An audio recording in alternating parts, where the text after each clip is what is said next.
Crochet का visa, चाहे वो टूरिस्ट वीज़ा है या विजिट वीज़ा है या स्टडी वीज़ा है, उसको ग्रीन पासपोर्ट पे हासिल करने के लिए आपको किस किस्म की जो मेजर हर्डल है या प्रॉब्लम को फेस करना पड़ता है।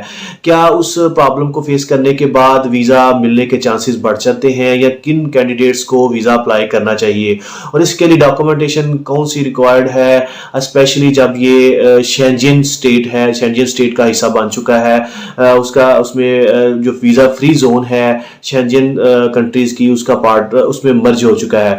अस्सलाम वालेकुम friends, smart travel and visa guide channel में खुश आमदीद। आज हम एक अहम एक्सक्लूसिव इंफॉर्मेशन आपसे शेयर करते हैं रिगार्डिंग क्रोशिया के टूरिस्ट वीज़ा, विजिट वीज़ा या स्टडी वीज़ा के वाले से। और ऐसा कौन सा सबसे बड़ा इशू है या प्रॉब्लम है या हर्डल है जो आपको फेस करना पड़ती है, जिसकी वजह से बहुत ज़्यादा लोग इसको अप्लाई नहीं कर सकते या डिसहार्ट हो जाते हैं। जी हाँ, वो है अपॉइंटमेंट। अपॉइंटमेंट क्यों इसकी मुश्किल है? सबसे पहली बात यह है कि इसकी अपॉइंटमेंट पहले इजी होती थी, बहुत ज़्यादा इजीली और कन्वीनियंट थी कि आप डायरेक्ट एम्बेसी को असेस करते थे, आपको अपॉइंटमेंट मिल जाती थी। लेकिन जब से ये शेंजन स्टेट का हिस्सा बना है तो उसकी अपॉइंटमेंट लेना बहुत मुश्किल हो चुका है। इवन हम ये भी कह सकते हैं कि इम्पॉसिबल हो चुका है, क्योंकि अब एम्बेसी इसको डील नहीं करती। जैसा कि हमने प्रीवियस वीडियो में इस चीज़ के ऊपर बहुत फोकस किया, कंसंट्रेट किया और आपको सारी डिटेल्स बयान की है कि इसकी जो मेन चीज़ है, जो सबसे बड़ी रुकावट है वो कि अपॉइंटमेंट है। अपॉइंटमेंट आपको एम्बेसी से नहीं, वीएफएस ग्लोबल ईरान जो क्रोशिया की है वही आपको दे सकती है। अब जो वीएफएस ग्लोबल क्रोशिया का जो सेटअप है ईरान के अंदर, जब आप उस पर ऑनलाइन अप्लाई करते हैं तो उसके अंदर पाकिस्तान नेशनल ऐड नहीं होते। जी, पाकिस्तानी नेशनलिटी ऐड नहीं होती, हमेशा ईरानी नेशनलिटी को सिलेक्ट करना पड़ता है और उसके बाद आपको फीस पे करनी पड़ती है। फर्स्ट और लास्ट जो हर्डल है वो सिर्फ और सिर्फ क्रोशिया का वीज़ा हासिल करने के लिए एक अपॉइंटमेंट होती है। अपॉइंटमेंट कौन सी लेनी है? वीएफएस ग्लोबल क्रोशिया ईरान की अपॉइंटमेंट लेनी है।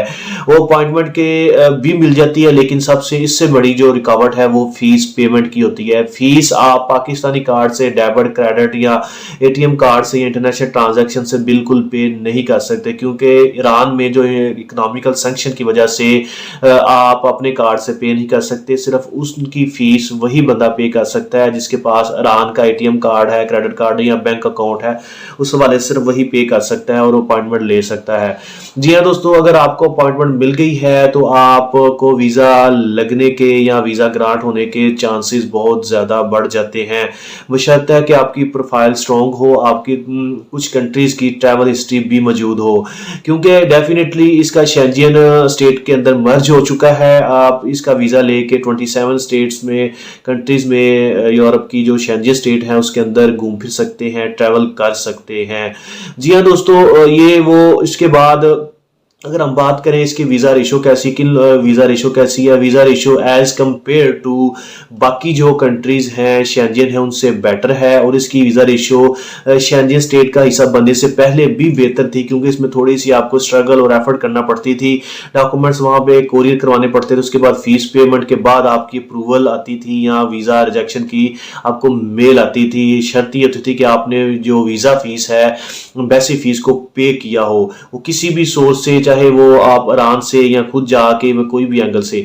अब जो दूसरी बड़ी सबसे रुकावट है कि आपने जब अपॉइंटमेंट ले ली है, इसके अंदर अपॉइंटमेंट लेने के बाद आपको ईरान जरूर जाना पड़ेगा। पहले यह था कि आप ईरान ना भी जाएं तो आपका काम चल जाता था, जो फीस पेमेंट कोई भी आपका जो ज़ियारत वाला बंदा होता था, विजिट पे जाता था, वो आपके बिहाफ पे अथॉरिटी लेटर लेके वहाँ फीस पेज कर देता था। लेकिन अब ये है कि आपको खुद ईरान का वीज़ा लेके वीएफएस ग्लोबल की जिस दिन की आपकी अपॉइंटमेंट होती है वहां पे ही जाना पड़ता है। वहां पे आप जो सर्विस चार्जेस हैं, एम्बेसी फीस है या वीज़ा फीस है, बायोमेट्रिक है, फिंगर वगैरह, वहां पे जाके आपको देने पड़ते हैं। फीस और फाइल वहां पे सबमिट करवानी पड़ती है, और उस फाइल के जो चार्जेस हैं, फीसें वहीं पे डिपॉजिट करना पड़ती हैं, और जो फिंगर्स हैं, बायोमेट्रिक है, वहां वीएफएस ग्लोबल ईरान के अंदर ही आपको देना पड़ते हैं।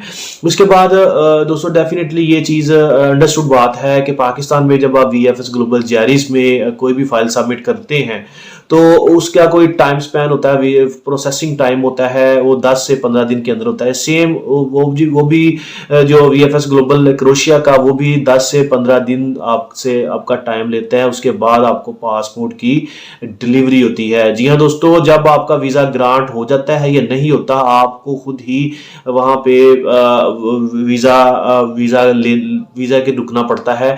और उसमें दूसरी ऑप्शन भी है कि आप कोरियर भी करवा सकते हैं, लेकिन अगर आप वहाँ से रिसीव करेंगे तो आपको वहाँ पे स्टे भी करना पड़ता है। जी हाँ दोस्तों, इसमें बहुत ज़्यादा लोगों की रिजर्वेशन होती है कि ईरान का वीज़े से हमारे पासपोर्ट में कोई इफेक्ट ना हो, या कोई इसमें कुछ इसमें हेजिटेट करते हैं ईरान जाने के लिए, स्पेशली एक कंट्री का वीज़ा हासिल करने के लिए। अगर आप ये सारी एफर्ट या हर्डल्स वगैरह को कवर अप कर लेते हैं तो आपको वीज़ा लगने के चांसेस बहुत ज़्यादा होते हैं। ये शर्त ये है कि आपकी प्रोफाइल अच्छी हो, आपके पास बैंक स्टेटमेंट हो, आपकी ट्रैवल हिस्ट्री कुछ कंट्रीज़ को ये ना सिंपल फ्रेश पासपोर्ट हो, और आप पहली दफ़ा ईरान का वीज़ा लें और उसके बाद वहाँ पे अप्लाई करें। दोस्तों, ये वो सारी इन्फॉर्मेशन थी जो इसके ऊपर बहुत ज़्यादा लोग परेशान भी थे और जो विलिंग भी थे कि अपॉइंटमेंट हासिल करने के बाद वीज़ा अप्लाई करना चाहते हैं। अब ये जो रुकावट है दो हमने आपको बयान कर दी है। इन रुकावट को एक इसका सॉर्ट आउट है, सोल्यूशन है कि कोई भी जो ईरानी नेशनल है या वहाँ पे जो ऐसा कोई बंदा जो जिसके पास वहाँ के ईरान का ATM कार्ड है, डेबिट कार्ड है या अकाउंट है, बैंक अकाउंट है, वो अपने कार्ड से अकाउंट से वहाँ फीस पे करे और आपको अपॉइंटमेंट दे दे, और आप उसी दिन एक ही दिन में विद इन 2 डेज के अंदर वीज़ा लेके आप ईरान जाके अपनी फाइल सबमिट करवा के वापस भी आ सकते हैं। और जो पासपोर्ट का ऊपर वीज़ा स्टैम्प हो या रिफ्यूज़ल हो, उसका जो डिसीजन है वो आप कोरियर के थ्रू पाकिस्तान मंगवा सकते हैं। और लास्ट में अगर इसकी डॉक्यूमेंटेशन की बात करें, जैसे कि बाकी जो शेंजन स्टेट कंट्री हैं उसमें अंदर जो डॉक्यूमेंटेशन वो रिक्वायर होती है, सेम उसी वही रिक्वायरमेंट है। और शेंजन स्टेट में मर्ज होने से पहले ये 2 चीज़ों पे बहुत फोकस करते थे कि एक तो पेड होटल बुकिंग थी और दूसरे बर्थ सर्टिफिकेट की। बर्थ सर्टिफिकेट अभी भी नेसेसिटी है, लेकिन अगर आपके पास कंफर्म रिजर्वेशन होटल बुकिंग है तो फिर भी वो चल जाती है। और रही बात इसकी एम्बेसी फीस की, एम्बेसी फीस 80 यूरो है जो आपको वहाँ पे VFS ग्लोबल में ही जमा करवानी पड़ती है। और इसके अलावा बाकी जो VFS ग्लोबल के एडिशनल चार्जेस हैं वो भी आपको वहाँ पे पे करना पड़ते हैं। याद रखिए कि आज की डेट में ईरान की करेंसी जो 42,200 रुपया $1 के इक्वल है। $1 USD डॉलर जो ईरानी रियाल है वो 42,200 के अंदर बहुत ज़्यादा डाउन है। और इस हवाले से क्यों डाउन है, क्योंकि इंटरनेशनल इकोनॉमिकल सैंक्शन की वजह से ये डाउन है। और इसी बेस पे आप पाकिस्तान से अपने पाकिस्तानी कार्ड से या इंटरनेशनल ट्रांजैक्शन से इसकी फीस पे नहीं कर सकते। जी हाँ दोस्तों, thank you so much for watching this video. इसके रिगार्डिंग अगर आप सबसे चाहते हैं तो हमसे वो ज़रूर रब्ता करिएगा। थैंक यू सो मच, और इस चैनल को ज़रूर सब्सक्राइब करिए। अल्लाह हाफिज़।